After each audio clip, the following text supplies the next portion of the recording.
asked you guys earlier this week what I should talk about, and since I am very, very bad at discriminating between you guys, I am going to answer all of them very, very fast. Tell me about me. Tell everyone about themselves. The obvious conversation to have today. You are Sound Studios, and you and everybody else are completely awesome, except you should make more videos because I want to watch them. Your favorite pieces of music to sing. Finishing the Hat from Sunday in the Park with George by Stephen Sondheim. Fun experiences on public transit. I listen to my headphones on the subway, and I always seem to find myself conducting to the music, which makes people look at me like I'm some crazy nut job. Talk about the future, the hovercars and dome houses and floating cities kind of future. Would you ever drive a hovercar? I personally don't see the appeal. If we ever do have hovercars, they are going to be self-driving because people simply cannot be trusted with that. As far as floating cities, I don't see the value add there. Liberty versus security and the war on terror. Let's ignore the semantic problems with war on terror. What I think is fascinating is we have a problem with people violating our privacy, even though we sign up for social networks and credit cards and banks and cell phones that all do the same thing with our express consent via their terms of service. The thing we have to understand is that our information is no longer private, and we have to ensure that that information is not used in a way that violates our freedom. Corn! What? Cornflakes. What? You can play Would You Rather with George and Bob, and I imagine they'd have pretty different perspectives. George, you want to be in the video? No. Bob? No. Okay. The weather. It's dark. The proper use of semaphores and how that applies to the human condition. Semaphores are used in computer programming when there are two things happening at the same time and they need to be able to use a shared resource. Let's say that there is one thing that sends text messages and there is one thing that receives text messages, and the receive text messages is like this. Nothing yet.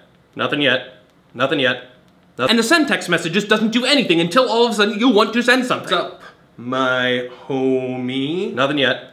Nothing yet. So the send text messages keeps getting interrupted. That's why there is one phone. It is the semaphore. It's basically saying, I have the phone now, so you cannot do stuff until I give it back. As far as applying it to the human condition, this is why you have a talking pillow at a family intervention. Kenya thingy, Syria thingy, you know, the thingy about the thingy. Props on the tongue twister. I don't have enough information, so I'm going to leave those discussions to people who do. Your writing process. Everything I know about writing I learned from my high school freshman English teacher, Mrs. Varner. So I come up with a thesis, I come up with supporting points, and then typically I ramble, or if I'm actually going to script it out, I tend to write 4-line stands. Favorite book you read recently? Out of Our Minds by Ken Robinson. The Life is the Sea Sponge. Accurate.